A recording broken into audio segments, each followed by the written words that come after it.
Now he's saying we've gotten the existence of new emails that appear to be pertinent to our investigation. Let's remember, that's a criminal investigation, Jenna, and this is probably the worst possible news for the Clinton campaign under 2 weeks before Election Day, Jenna. And you've asked Mrs. Clinton specifically about her use of a private server.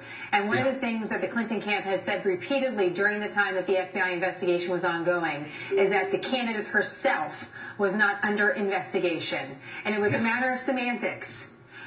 So based on the news as it breaks now, are we in a period where a candidate for president is under investigation now by the FBI? Yeah, it's hard to read it any other way. I mean, I think you're absolutely right to caution that James Comey is saying, maybe a key line here in fairness to Secretary Clinton, quote, although the FBI cannot yet assess whether or not this material may be significant, and I cannot predict how long, we're looking at it. The bottom line is, as Jason Chaffetz first disclosed, Republican on Capitol Hill, this investigation is back on in some form. And I was smiling as you were talking about how they said, the Clinton campaign, oh, she wasn't under investigation. Let's be clear about the facts. You're absolutely right to point to that. The Clinton campaign told us for the longest time in 2015, this is just a security review by the FBI. It is not, they kept pushing back on us. It's not a criminal investigation. This was a criminal investigation. Let's use facts. And the fact that James Comey came out and said, I decided not to pursue back then criminal charges meant it was a criminal investigation with potential, I underline the word potential, criminal charges. He decided not to do that over the summer and into the fall. Now, 11 days before the election, he's saying, hold on, folks. We are reopening this. We are taking another look at it. And obviously, we're all now going to try to figure out what is the existence of emails that appear to be pertinent in the investigation. We've been digging through, as you know, all of these WikiLeaks documents. Has there been new information there that raises eyebrows and questions about the Clinton camp and their handling of the email scandal? Certainly. But I have not seen in the WikiLeaks digging new emails that show there's classified information that they didn't disclose previously. But he specifically talks about that, Director Comey. I agree that the FBI should take appropriate investigative steps designed to allow investigators to review these new emails to determine whether they contain classified information. I think it's also that word, whether they contain classified information, as well as assess their importance. So my point is, did someone else come forward, a whistleblower or someone, and say, wait a second, either within the FBI or somewhere else, we found some more emails? Did they talk to the IT company out in Colorado? Because I don't know that this is necessarily related to WikiLeaks, which we've been talking a lot about. But look, what we do know, Jenna, is there is intense frustration. And we've been hearing this all over Washington, some of it whispered, some of it spilled out in the open. Intense frustration within James Comey's agency about what's going on there and why he didn't pursue charges. So did somebody come forward? And so let's be clear about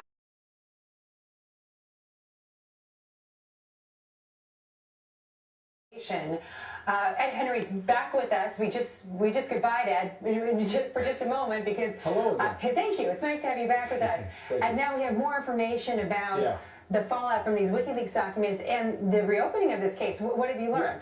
A big deal, and we've just confirmed this at Fox News. We have a copy of the letter. I have it right here from James Comey, the FBI director, sending this to Congress that the criminal investigation of Hillary Clinton, the former Secretary of State, is back on. What is key here is that he is saying in the letter to top chairman and chairwoman on Capitol Hill, quote, in connection with an unrelated case, the FBI has learned of the existence of emails that appear to be pertinent to the investigation. This is James Comey at the FBI. I am writing to inform you that the investigative team briefed me on this yesterday, and I agreed the FBI should take appropriate investigative steps designed to allow investigators to review these emails to determine whether they contain classified information, as well as to assess their importance to our investigation. Although the FBI cannot yet assess whether or not this material may be significant, and I cannot predict how long it will take us to complete this additional work, I believe it is important to update your committees about our efforts in light of my previous testimony.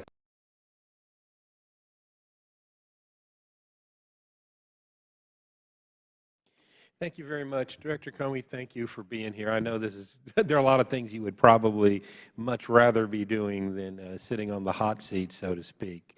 And here's where I'm coming from on this. You've been asked a lot of questions today about the Clinton investigation. And what I'm hearing from folks back in Texas, and I'm just going to take a big picture view of this, is this stuff just simply doesn't pass the smell test on a lot of areas. You just had my colleague from Texas, Mr.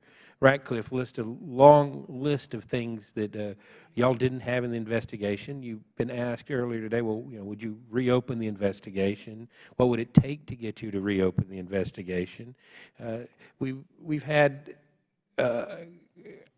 5 people given immunity, which basically we got nothing when, perhaps a plea agreement or something else might have worked. You have your interpretation in your previous testimony before Congress that Section 793F required intent when, in fact, the standard is gross negligence.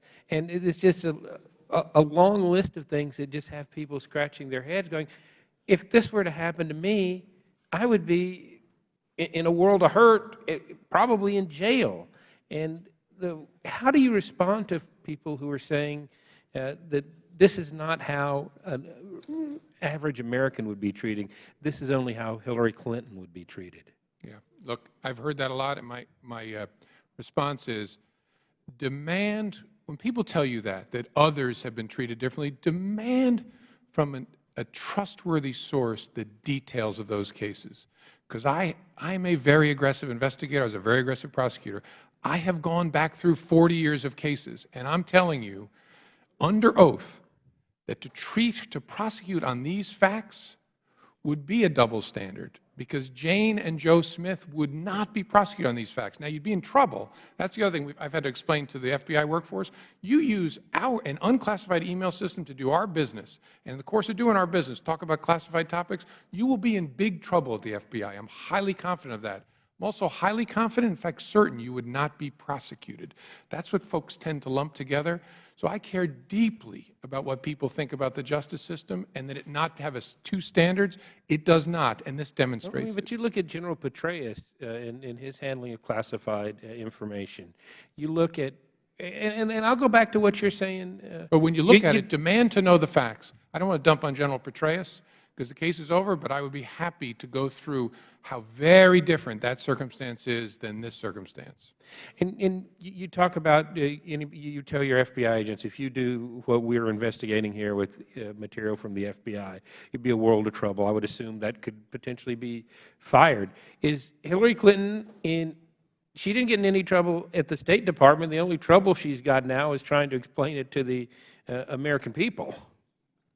Right, she's not a government employee, so the normal range of discipline that would be applied to FBI employees if they did something similar doesn't apply. And I think that's some of the reason for people's confusion, lumping these 2 together, and their frustration, but it is what it is.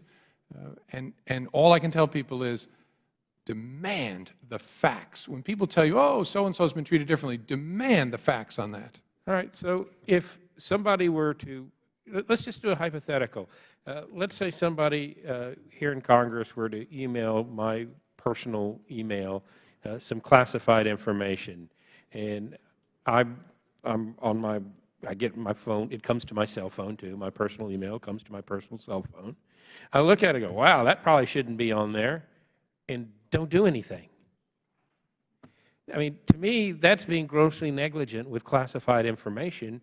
And that's a violation of 793F. And that's exactly what Hillary Clinton did, I think. I mean, at what point do you get to intent? The classified information was on an unsecure server, you knew it was there, and you didn't do anything about it. To me, that's gross negligence, period. I would think I would be prosecuted for that. Yeah, I'm confident that you wouldn't, but we just have to agree to disagree. All right, if I ever get in trouble, I'm going to save this clip. Don't do it. Well, I guess I can't control Congress. If you work for us, don't do it. No, I have absolutely no intention of doing it. So again, I just want to say, don't get frustrated when we continue to ask these questions, because we're not badgering you because we want to badger you. We are talking to you because the American people are upset about this and don't think it was handled appropriately, and that's the basis, at least, of my questioning, and I thank you for appearing here. And I totally understand that, that I think there are lots of questions people have, which is why I've worked so hard to try and be transparent. There's never been this kind of transparency in a criminal case, ever. But because I understand the questions and the importance of it, I've tried. But I hope people will separate two things: questions about facts and judgment from questions and accusations about integrity. As I said before, you can call us wrong, you can call me a fool, you cannot call us weasels. Okay, that is just not fair. And I hope we haven't gotten to a place in American public life where everything has to be torn down on an integrity basis just to disagree. You can disagree with this. There is just not a fair basis for saying that we did it in any way that wasn't honest and independent. That's when I get a little worked up. Sorry.